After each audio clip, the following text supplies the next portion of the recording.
Engineering करता था, diploma करता था भुवनेश्वर में। भुवनेश्वर इंजीनियरिंग कॉलेज है भुवनेश्वर में, वहाँ से मैं इंजीनियरिंग करता था। कोविड के बाद मार्च में मेरा कॉलेज बंद हो गया, जिस वजह से मैं फिर गांव आ गया। बिहार मेरा गांव पड़ता है मुजफ्फरपुर में, बिहार मुजफ्फरपुर मेरा गांव पड़ता है, डिस्ट्रिक्ट है मुजफ्फरपुर का नाम। तो मैं घर आया, घर में आने के बाद फिर कोविड के पापा पहले मेरा दुकान चलाया करते थे, कपड़ा का छोटा सा दुकान था। कोविड के वजह से कुछ दिन बाद 1-1.5 महीना बाद दुकान बंद हो गया। दुकान बंद होने के बाद फिर बहुत मुश्किल होने लगी। पापा का कुछ तबीयत खराब हुआ करते थे, तबीयत ये मिर्गी टाइप का होता था, जिससे मेरा पापा का देहांत हो गया अप्रैल में। अप्रैल में मेरा पापा का देहांत होने के बाद मैंने सोचा कि अब क्या करूं। फिर एक टाइम ऐसा आया कि मैं खाने के लिए पैसा नहीं बचा था, घर में बहुत हालत खराब होने लगा था। फिर मैंने काम वगैरह ढूंढना स्टार्ट किया। मम्मी को देखते थे, बहुत परेशान रहती थी मम्मी, काम वगैरह करती थी, गाय वगैरह है हमारे घर में, तो गाय वगैरह से पैसा आता था, तो बहुत परेशान रहती थी मम्मी। तो फिर मैंने सोचा मैं कुछ करूं, तो गांव में गया। फिर मेरे पास कुछ खेत वगैरह था, तो मैंने खेत में जाके काम वगैरह किया करता था। आसपास के लोग बोला करते हैं कि इंजीनियरिंग करके फिर खेत में काम करते हो, तो बहुत जलन होता था वो। फिर मैंने सोचा कि क्या करूं, मज़ा नहीं आ रहा। फिर मैंने हमारे घर से 2 किलोमीटर दूर हाईवे पड़ता है, जहाँ पे लाइन होटल है, बहुत बड़ा लाइन होटल है, जहाँ से दिल्ली के लिए बस आया करता है। तो मम्मी को मैंने बोला, 2-3 बार बोला कि मैं दिल्ली जा रहा हूँ, दिल्ली में जाके कोई जॉब करूँगा, वहाँ से बढ़िया पैसा कमाऊँगा, फिर आगे कुछ करेंगे बहुत बड़ा। तो मम्मी आने नहीं देती थी, मम्मी मना कर देती थी, बार बार मना करती थी। तो लास्ट बार मैंने बोला कि मेरा जॉब लग गया है मारुति सुजुकी कंपनी में। मैंने झूठ बोला था मम्मी को, मारुति सुजुकी में जॉब लग गई है हमारी, 15,000 रुपया सैलरी मिलेगा, वहाँ पे इंटरव्यू है।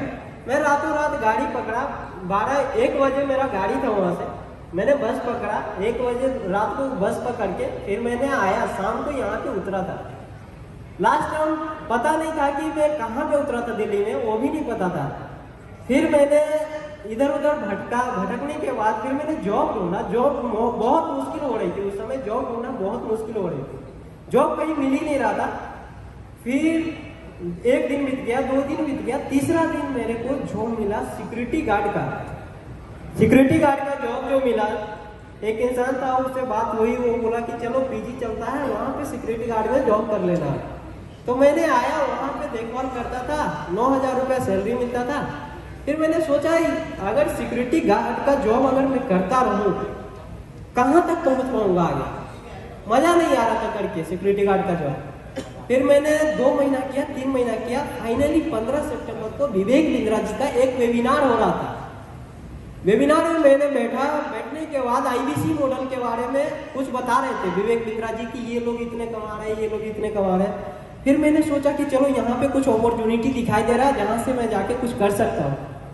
फिर मैंने HO में कॉल लगाया, HO में कॉल लगा के IBC के बारे में पता किया, IBC के बारे में समझा, सारी चीज़ें समझने के बाद फाइनली मैंने ज्वाइन किया IBC मॉडल। अक्टूबर में मैंने ज्वाइन किया था। उस समय पैसा का बहुत दिक्कत था, कॉलेज के लिए पापा ने कुछ फीस दिए हुए थे, जिससे मैंने IBC ज्वाइनिंग किया। IBC ज्वाइनिंग करने के बाद पता नहीं था कि कैसे काम करे, कोई डायरेक्शन नहीं था। तो फिर मैंने करते गया, डायरेक्शन नहीं मिल रहा था। फिर एक दिन ऐसा हुआ कि प्रांशु रंजन जी का वेबिनार होता था रात को, जिसमें प्रांशु रंजन जी कस्टमर मीट करते थे, राहुल भाई का उदाहरण दिया करते, राहुल जी का। तो मैंने देखा करता था, तो लगता था कि चलो मैं कुछ करूं। फिर फाइनली मैंने 5 नवंबर को जॉब छोड़ के, जॉब क्विट करके मैं फुल टाइम में IBC ज्वाइन किया। फिर लक्ष्मी नगर में मैंने PG लेके रहने लगा। PG में 5,000 रुपया लेता था, खाने पीने रहने का सब चीज़ दिया करता था, कुछ पैसा सेविंग था, जिससे मैंने 1-2 महीना सर्वाइव कर पाया वहाँ पे। फिर नवंबर में कुछ काम नहीं होता, क्यों नहीं हुआ था, क्योंकि मेरे अंदर बहुत कमियां थी। मैं बिहार से बिलोंग करता था, उतना बोल नहीं पाता था, कस्टमर को एक्सप्लेन नहीं कर पाता था। फिर जाके मैंने पांडे जी से बात किया, पांडे जी समझाया, बहुत सारी चीज़ें सिखाई पांडे जी ने, और फिर भी जाके नहीं हो रहा था। नवंबर बीत गया, दिसंबर में फाइनली 25 तारीख को प्रांशु रंजन जी से बात हुई हमारी। प्रांशु रंजन जी मेरे बारे में पूछा कि क्या करते हो, कहाँ से हो, सारी चीज़ें समझने के बाद प्रांशु रंजन जी ने एडवाइस किया कि जाके आप फिर से जॉब पकड़ो। फिर मैंने सोचा अभी जॉब तो मिल नहीं रहा है, जॉब कहाँ पकड़ो। ऑलरेडी जो जॉब मिला हुआ था वो जॉब छूट गया। मैंने 2 दिन 26 और 27 को मैंने बंक मारा, ऑफिस नहीं आया प्रांशु रंजन जी का। फिर जाके मैंने जॉब ढूंढा, 2-4 किलोमीटर पैदल चल चलते हर रोज दोनों दिन जॉब ढूंढा करता था, नहीं मिला। फिर 28 को मैंने सोचा कि आज कहीं ना कहीं से जॉब लेके जाना है। तो फाइनली मैंने लक्ष्मी नगर में ही क्रेडिट कार्ड का जॉब पकड़ा, जहाँ पे 12,000 का जॉब मिला।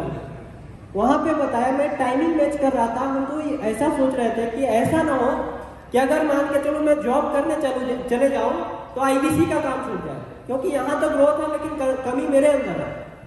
अगर ऐसा ना हो तो मैंने टाइमिंग मैच कर रहा था, तो वहाँ पे फाइनली जाके टाइमिंग भी शेड्यूल हो गया कि 9 से 5 आपको आके यहाँ पे काम करना है, कॉलिंग करना है, उसके बाद आप फ्री हो सकते हो। तो फिर मैंने सोचा चलो 2 घंटा का टाइम मिल सकता है।